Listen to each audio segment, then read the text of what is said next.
नमस्ते दोस्तों, मैं हूं ब्रजेश और स्वागत है कहानियों की दुनिया में आप सभी का। आज की हमारी कहानी जापान की लोक कथाओं से ली गई एक रोचक कहानी है, लालच बुरी बला। शुरू करते हैं कहानी। बहुत वर्ष पहले जापान के उत्तर पूर्व दिशा में स्थित एक पहाड़ी प्रदेश में एक लकड़हारा रहता था। गहरे जंगलों और ऊंचे पहाड़ों के बीच छोटे से गांव में उसकी एक छोटी सी झोपड़ी थी जिसमें वह रहता था। वह अकेला ही रहता था क्योंकि उसकी पत्नी कुछ समय पहले ही मर गई थी। इसलिए रोज सुबह लकड़ी काटने के लिए जंगल में जाने से पहले वह अपने लिए खाना पकाता था। आज भी उसने चूल्हे पर चावल उबलने रख दिए थे। जब चावल उबल गए तो उसने दोनों हाथों की सहायता से उनके छोटे छोटे गोले से बना लिए। उन्हें जापान में ओनीगिरी कहा जाता है। फिर उसने उन गोलों को बांस की बनी एक छोटी सी टोकरी में रखकर कपड़े से बांध लिया और लकड़ी काटने के लिए अपनी कुल्हाड़ी लेकर जंगल की ओर निकल गया। दोपहर होने तक उसने कुछ लकड़ियां काट ली थी और उसे अब भूख लगने लगी थी। उसने सोचा कि अब खाना खा लेना चाहिए। वह एक बड़े से पेड़ के नीचे पड़े हुए पत्थर पर बैठ गया। उसके माथे पर पसीने की बूंदें थी। उसने अपना तौलिया सिर से उतारा और अपने पसीने को पोंछकर खाना खाने बैठ गया। उसने धीरे से उस पोटली को खोला जिसमें वह बांस की छोटी सी टोकरी बंधी थी, जिसमें उसने सुबह भात के पिंड बनाकर रखे थे। पर जैसे ही उसने खाने के लिए भात का एक पिंड निकाला, तभी उसके सिर के ऊपर की एक टहनी अचानक किर्र किर्र करके टूटने लगी। उसका ध्यान उस टूटती हुई टहनी की ओर चला गया और इसी चक्कर में उसके हाथ से भात का पिंड छूट गया और पहाड़ी ढलान पर तेजी से नीचे की ओर लुढ़कने लगा। वह बूढ़ा लकड़हारा उसे पकड़ने के लिए उसके पीछे दौड़ा, लेकिन पिंड पता नहीं क्यों इतनी तेजी से नीचे जा रहा था। वह भी उतनी ही तेजी से भाग रहा था, लेकिन उसका दुर्भाग्य था कि तभी पिंड के रास्ते में एक बड़ा सा छेद आ गया और वह उसमें समा गया। बूढ़े ने उस छेद में झांक कर देखा, फिर हाथ से टटोला भी, लेकिन उसे वह भात का पिंड नहीं मिला। निराश होकर बूढ़ा फिर उसी पेड़ के नीचे लौट आया। उसने अपनी टोकरी से बाकी बचे पिंडों में से एक पिंड निकाल कर खाना शुरू कर दिया। उसके पश्चात अब केवल 2 ही पिंड बचे थे और उसे बहुत भूख लगी थी, लेकिन उसने दोनों पिंडों को खाकर अपना पेट किसी तरह भर लिया। फिर पानी पीकर उसने सोचा कि अब थोड़ी देर आराम कर लेना चाहिए। अभी तो धूप भी बहुत तेज है। ऐसा सोचकर वह सोने लगा, लेकिन अभी उसकी आंख झपकी भी नहीं थी कि उसे लगा जैसे कोई उसे बुला रहा है। सुमिमा सेन, क्षमा कीजिए, मेरी बात सुनिए। उसने चौंक कर इधर उधर देखा, वहां कोई नहीं था। उसने सोचा नींद में होने के कारण उसे कुछ भ्रम हो गया होगा। ऐसा सोचकर वह फिर सोने लगा, लेकिन तभी एक बार फिर वही आवाज उसे सुनाई दी, सुमिमा सेन, क्षमा कीजिए, मेरी बात सुनिए। जब इस बार भी इधर उधर देखने पर उसे कुछ दिखाई नहीं दिया तो वह उठ बैठा। उसने अपनी आंखें मली, तभी उसने फिर सुना, कृपया नीचे की ओर देखिए। जब उसने नीचे देखा तो उसे एक छोटा सा चूहा दिखाई दिया। वह चूहा लगातार उसके चेहरे की ओर देखता जा रहा था। वह भ्रमित हो गया, भला चूहा भी कहीं बोल सकता है। ऐसा सोचकर वह अपनी कुल्हाड़ी उठाकर काम शुरू करने का विचार करने लगा। तभी उसे चूहे ने फिर कहा, श्रीमान जी, क्या आपने ही कृपा करके हमें भात का पिंड ओनीगिरी दिया था? बूढ़े ने आंखें झपकाई और अपने को नोच कर देखा कि कहीं वह सपना तो नहीं देख रहा है। भला चूहा भी कहीं बोल सकता है। तब उस चूहे ने फिर कहा, श्रीमान जी, क्या आपने ही हमारे बिल में भात का वह स्वादिष्ट पिंड डाला था? अब बूढ़े लकड़हारे को लगने लगा कि ये चूहा उसी बिल में रहता होगा जहां उसका भात का पिंड गिर गया था। उसने स्वीकृति में अपना सिर हिलाया। मैं भी यही सोच रहा था कि ऐसे दयालु आप ही हो सकते हैं। दरअसल आजकल लोगों ने दया करना ही छोड़ दिया है। सब स्वार्थी हो गए हैं। लेकिन आपने हम चूहों के लिए इतना स्वादिष्ट भोजन देने की कृपा की, इसलिए हमारे राजा आपको पुरस्कृत करना चाहते हैं। इसलिए मैं आपको लेने आया हूं। कृपया मेरे साथ हमारी राजधानी चले। आपकी राजधानी चलूं? पर कैसे?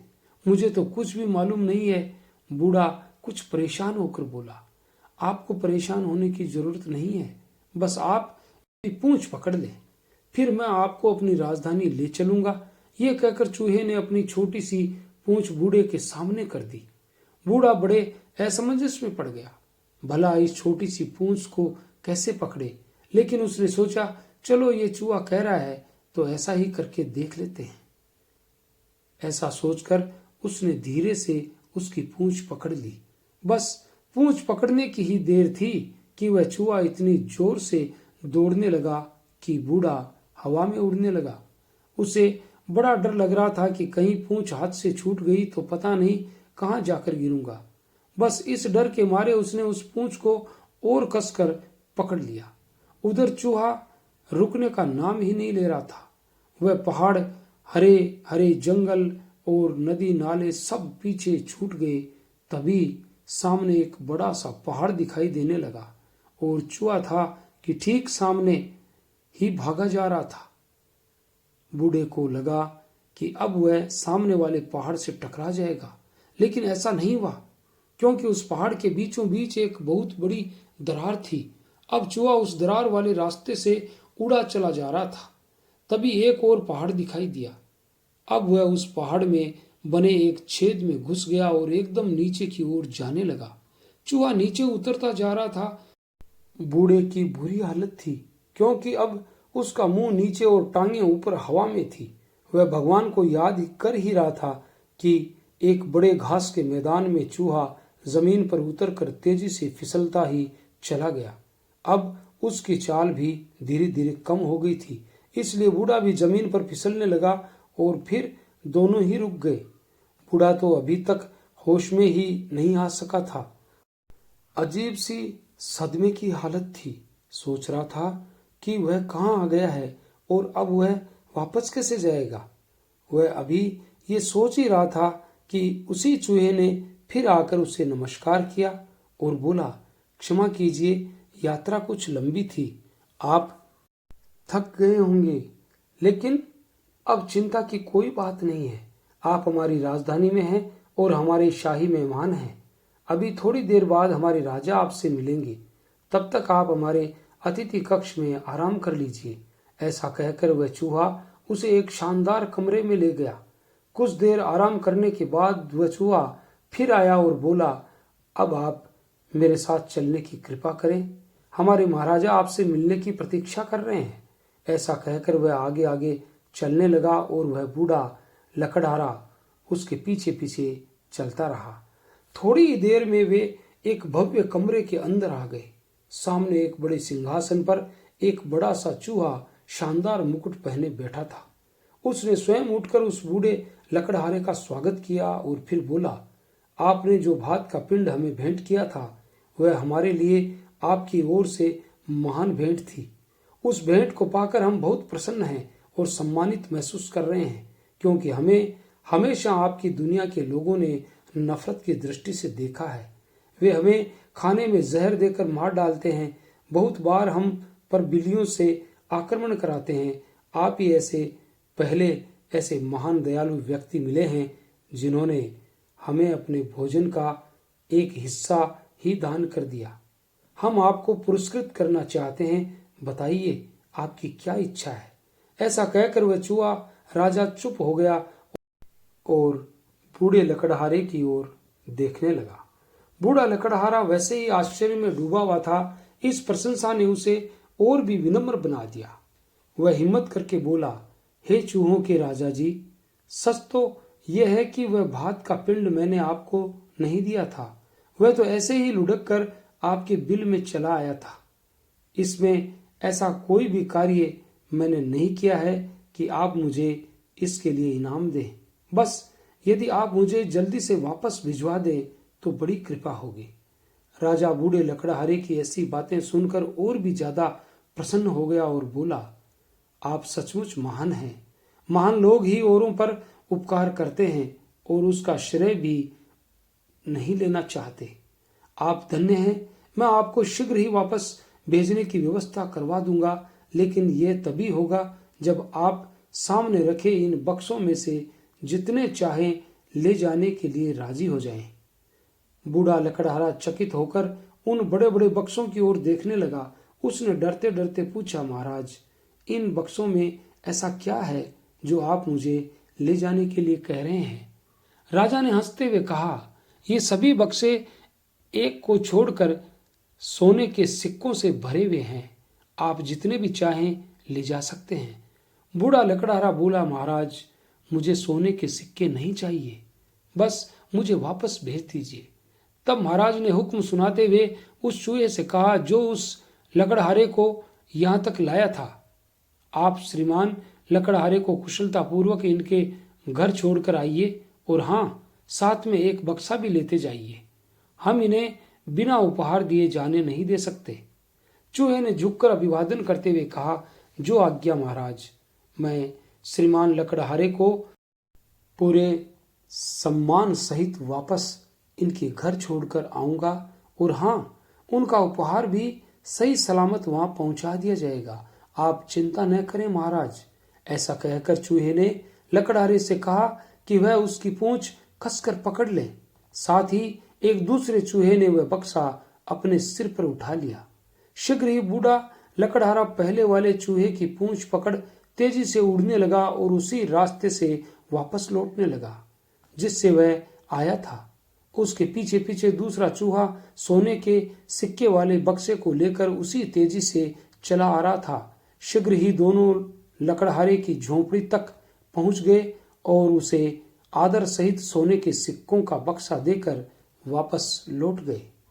बूढ़े लकड़हारे ने अपने घर आकर चैन की सांस ली। एक बार तो उसे लगा कि उसने कोई अचरज भरा सपना देखा है, लेकिन पास में रखे सोने के सिक्कों के बक्से को देखकर उसे लगा कि यह सपना नहीं, सचमुच की ही घटना है। बूढ़े ने बक्से को खोला तो उन सिक्कों की चकाचौंध से उसकी आंखें चुंधिया गई। फिर उसने सोचा कि वह तो अकेला बूढ़ा प्राणी है, किसी भी दिन मर जाएगा। तब इन सिक्कों का उसके लिए क्या उपयोग है? ये सोचकर उसके मन में विचार आया कि वह पूरे गांव वालों को ये सिक्के बांट देगा। ऐसा सोचते ही उसका मन हल्का हो गया। फिर वह सारे सिक्के गिनकर पूरे गांव के लोगों में बराबर बांटने निकल गया। सभी को उसने 2-2 सिक्के दे दिए। गांव के लोग इतना सोना पाकर बड़े प्रसन्न हुए। सच तो यह है कि उन्होंने सोना देखा भी न था, बस सुना था कि सोना होता है। सब बूढ़े लकड़हारे की सज्जनता की तारीफ कर रहे थे। लेकिन गांव में एक आदमी ऐसा भी था जो प्रसन्न नहीं था और बूढ़े को निहायत नालायक और बुद्धू बताने में लगा हुआ था, क्योंकि उसका कहना था कि जब चूहों का राजा सभी बक्सों को देने के लिए राजी था तो फिर केवल एक ही बक्सा लेना पागलपन नहीं तो और क्या है। यदि वह उसकी जगह होता तो सारे बक्से ले आया होता। उसका मन कर रहा था कि वह अभी जाकर उस बिल में भात का पिंड डाले और फिर सारे बक्से लेकर ही वापस लौटे, पर रात हो चुकी थी, इसलिए अब वह ये काम सुबह ही कर सकता था। उसने सोने की कोशिश की, लेकिन उसकी लालची योजना उसे सोने ही नहीं दे रही थी। जैसे तैसे सुबह हुई। वह लालची व्यक्ति जल्दी जल्दी से चावल के गोले बनाने लगा और उन्हें लेकर वहां उस जगह पहुंच गया जो उसे बूढ़े लकड़हारे ने बताई थी। जल्दी उसे चूहों का वह बिल भी मिल गया। उसने अंदाजा लगाया कि लुढ़कने के कारण जब भात का पिंड उस बिल में गिरा होगा तो कुछ तेजी से ही गिरा होगा, इसलिए उसने बिल के ठीक ऊपर खड़े होकर पूरी ताकत से भात का एक पिंड उस बिल में फेंक दिया। तभी उसे लगा जैसे कोई जोर से कर्राकर चिल्लाया है, लेकिन उसने उस बात की चिंता न की और ऊपर जाकर पेड़ के पत्थर पर बैठकर चूहे के आने की प्रतीक्षा करने लगा। उसे गुस्सा भी आ रहा था कि इतनी देर हो गई, कोई आया नहीं। तभी एक चूहे को उसने आता देखा। वह एकदम तैयार होकर बैठ गया। चूहे ने पास आकर कहा, हमारे बिल में भात का जो पिंड जोर से फेंका गया है, वह क्या आपने फेंका था?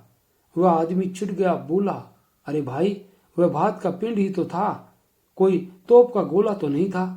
अब जल्दी से तुम मुझे अपने राजा के पास ले चलो, ताकि मैं भी वे बक्से लेकर वापस घर लौट सकूं। चूहे को तो बहुत जोर का गुस्सा आ रहा था। उसने सोचा था कि वह उस आदमी को अपने पहले दांतों से काट कर सजा देगा, लेकिन जब उसने देखा कि वह आदमी तो स्वयं उसके साथ चलने के लिए तैयार बैठा है, तो उसने खुश होकर कहा, हाँ हाँ, क्यों नहीं, आप भी चलिए, बस मेरी पूंछ कसकर पकड़ लीजिए। जैसे ही लालची आदमी ने उसकी पूंछ पकड़ी, चूहा हवा में उड़ने लगा। लालची आदमी को डर भी लग रहा था, लेकिन मजा भी आ रहा था। उधर गुस्से में भरे चूहे ने उसे पहाड़ी रास्ते पर इधर उधर झटका देकर दीवार से टकरा भी दिया। लालची आदमी को कई बार चोट भी आई, लेकिन उसने उफ तक न की। उसका ध्यान अपनी चोटों की ओर था ही नहीं, उसे तो बस सिक्कों से भरे बक्से ही दिखाई दे रहे थे। जैसे तैसे गुस्से में भरे चूहे ने उसे राजा के सामने पहुंचा दिया। राजा भी गुस्से में था, क्योंकि उस भात के पिंड की मार से उसके कई बहादुर सिपाही चूहे घायल हो गए थे और अस्पताल में भर्ती थे। एक दो की हालत तो बहुत ही गंभीर थी, लेकिन चूहा राजा ने अपना गुस्सा जाहिर नहीं किया। झूठ मूठ का स्वागत करके बोला, तुम्हारे भात के पिंड के बदले में तुम्हें क्या दिया जाए? लालची व्यक्ति तो इसलिए आया था।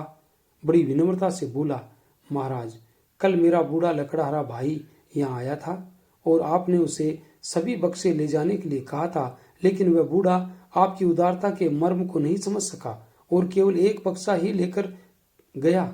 मैं जानता हूँ कि पुरस्कार के अन्य बक्सों को ठुकराने के कारण आपको बहुत कष्ट पहुंचा होगा, इसलिए श्रीमान महाराजा धीराज जी, मैं उसका छोटा भाई बाकी के सभी बक्से ले जाने के लिए आया हूँ, अतः सभी बक्से ले जाने की आज्ञा दीजिए। चूहों का राजा उस आदमी के लालची स्वभाव को पूरी तरह समझ गया था और उसने सोचा कि उसे इसकी सजा मिलनी चाहिए। अतः उसने बड़े शांत स्वर में कहा, जरूर जरूर, आपने बहुत अच्छा किया कि यहाँ आ गए। हम आपको अवश्य ही पुरस्कार देंगे। बताइए, कितने बक्से ले जाना चाहते हैं? तब लालची आदमी कुछ नाराजगी से बोला, कितने बक्सों से क्या मतलब है? आपने तो सभी बक्से ले जाने की बात कही थी, इसलिए मैं तो सभी बक्से ले जाने आया हूँ। राजा ने उसकी बात ध्यान से सुनते हुए कहा, यह तो ठीक है, आप सब बक्से ले जा सकते हैं, लेकिन किसी एक बक्से में सोना नहीं कबाड़ भरा है, उसे छोड़कर आप सभी बक्से ले जाइए। उस बक्से को ले जाने से फायदा भी क्या है?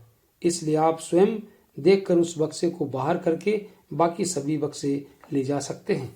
लालची आदमी की खुशी का ठिकाना न रहा। अंधा क्या चाहे दो आंखें।